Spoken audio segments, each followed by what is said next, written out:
성부와 성자와 성령의 이름으로.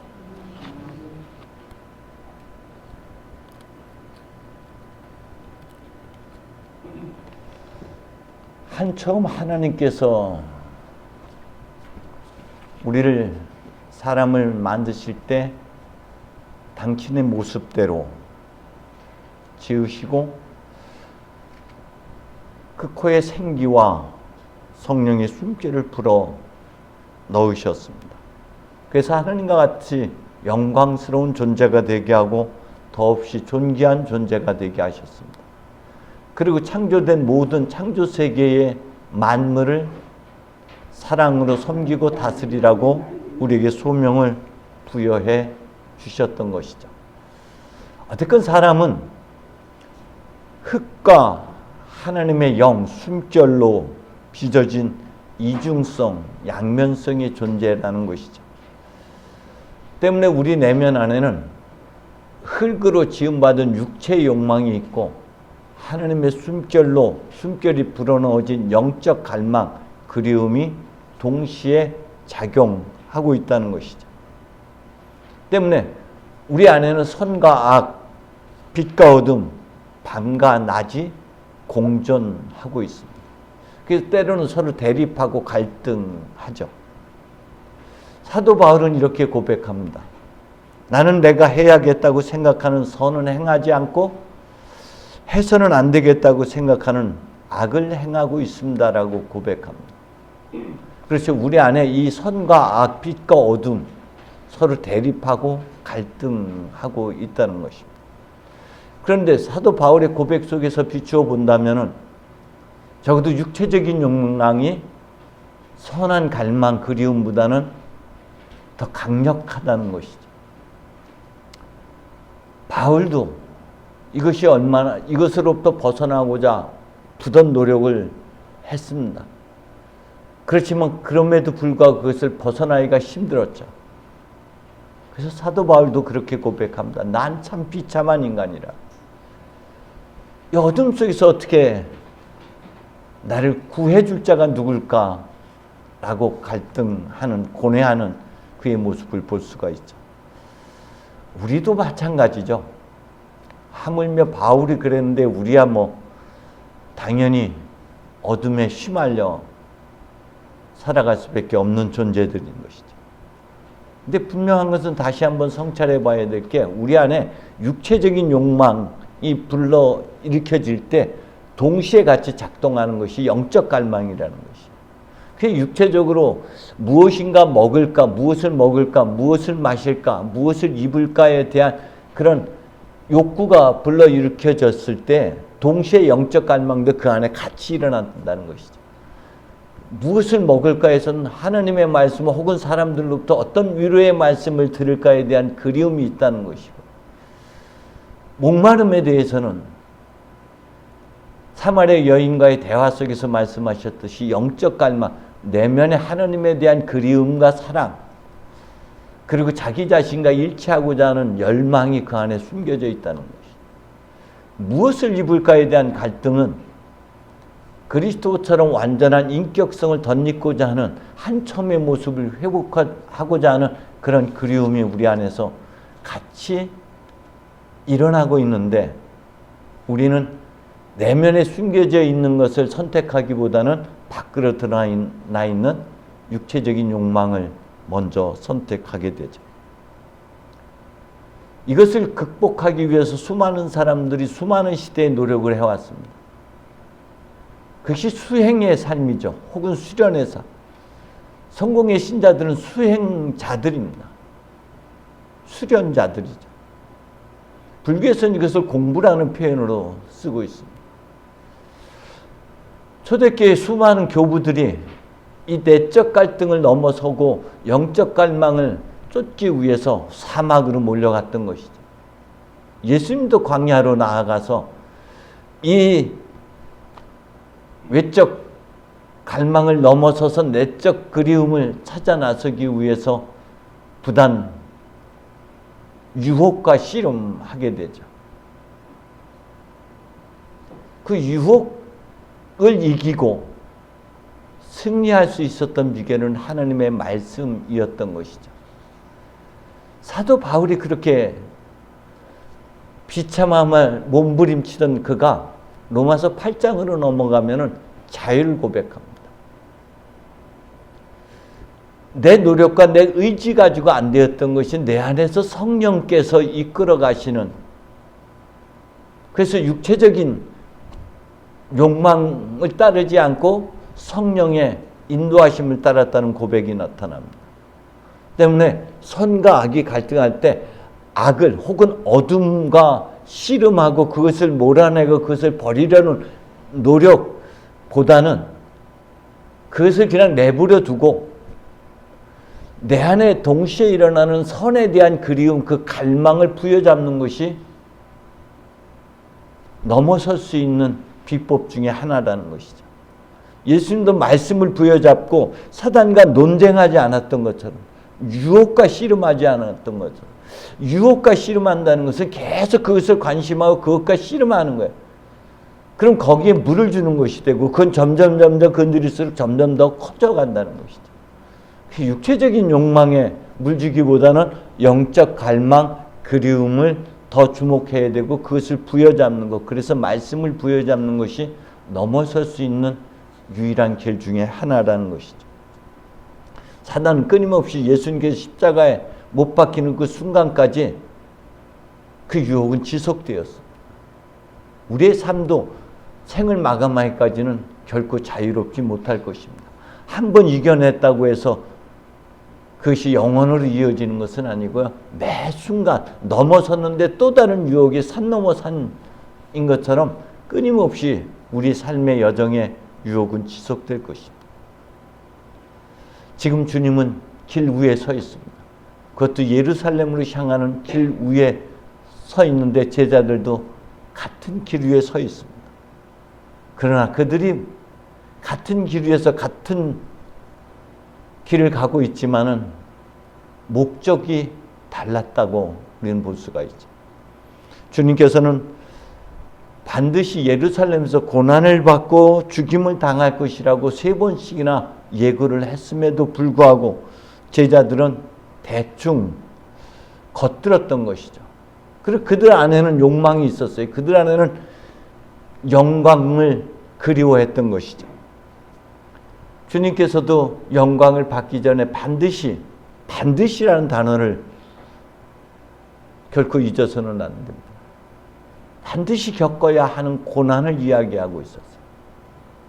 그런데 제자들은 그들 안에는 하나님의 나라라기보다는 그리스도 왕국 다윗 왕국이 회복되기를 갈망했던 것이고요. 그래서 예수님께서 대의를 위해서 로마와 그리고 헤롯과의 싸움에서 당연히 고난 같은 거는 뒤따를 거, 그건 당연한 것이라고 생각했고 제자들도 대충이란 것들을 그 나도 고난 받을 수 있다라고 대답했던 것이겠죠. 그렇지만 예수님은 철저하게 당신을 비워내는데 그 목적이 있었다면 제자들에게 있어서는 거기에서 영광의 자리를, 우위를 차지하고자 하는 욕망이 자리 잡고 있었습니다. 그래서 두 제자가 주님께 와서 그 영광의 자리를 요구했던 것이죠.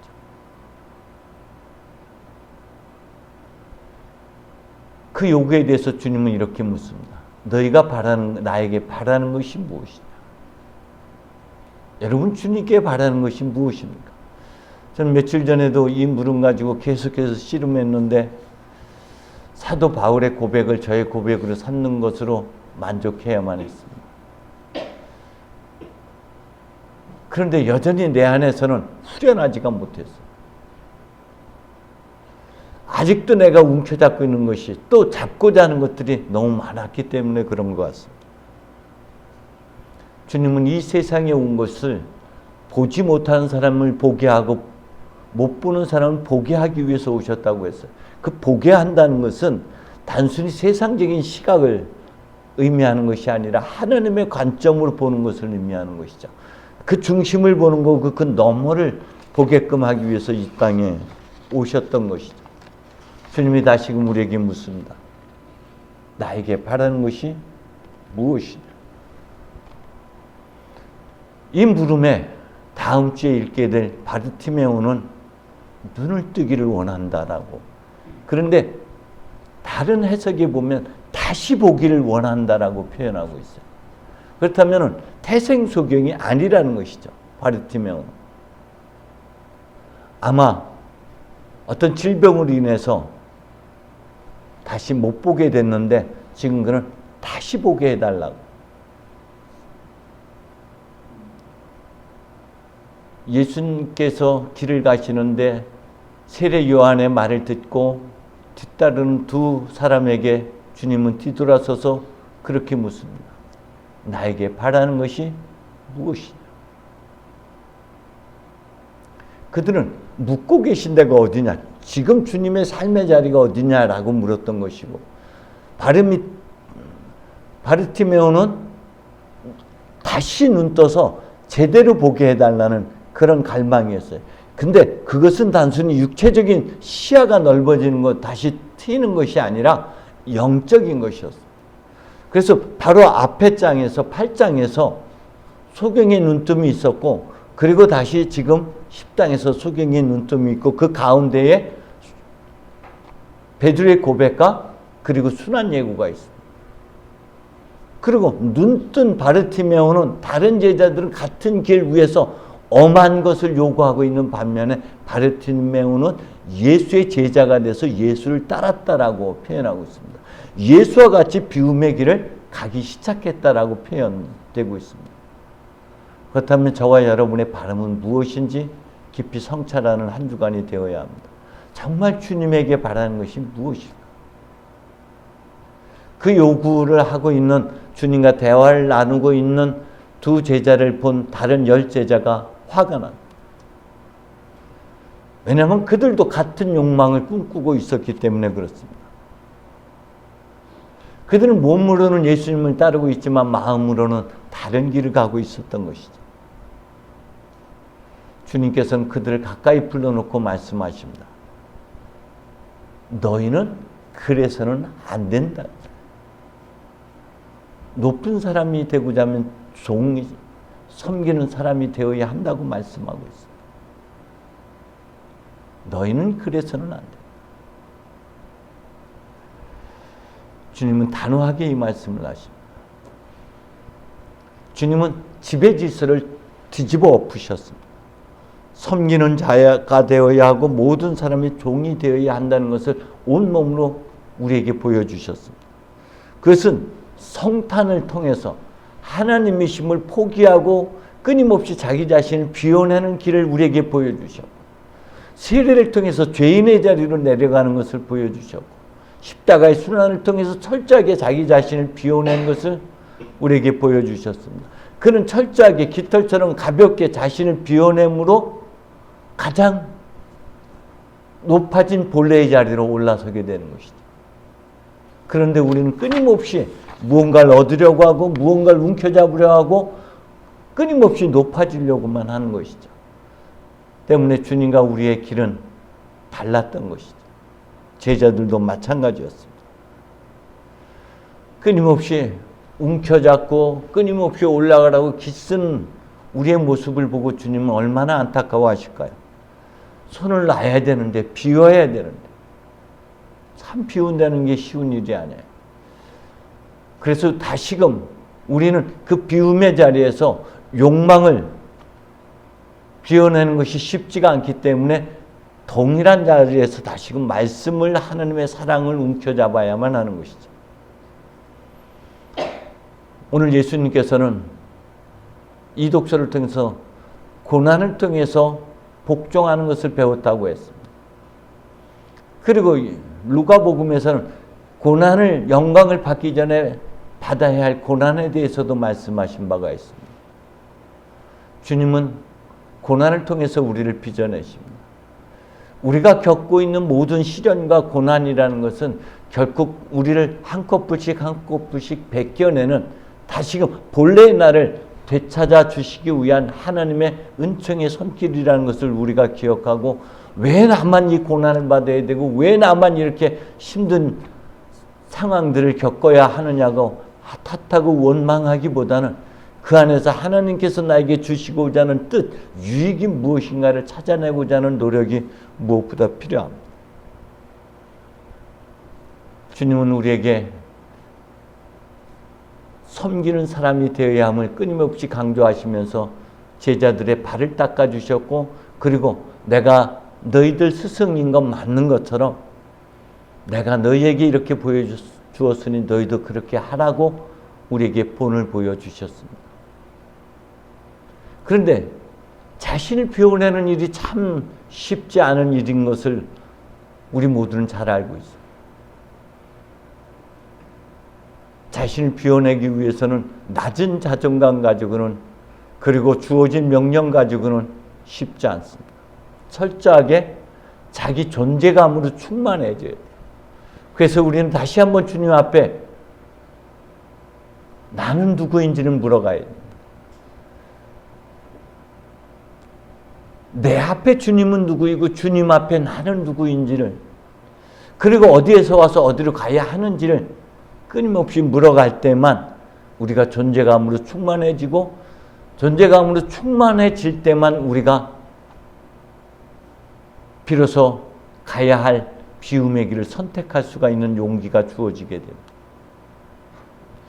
여러분, 이번 한 주간도 주님이 가신 비움의 여정을 따라가기 위해서는 내가 하느님 앞에 어떤 존재인지를 다시 한번 물어가는 그런 한 주간이 되기를 간절히 소망합니다. 성부와 성자와 성령의 이름으로.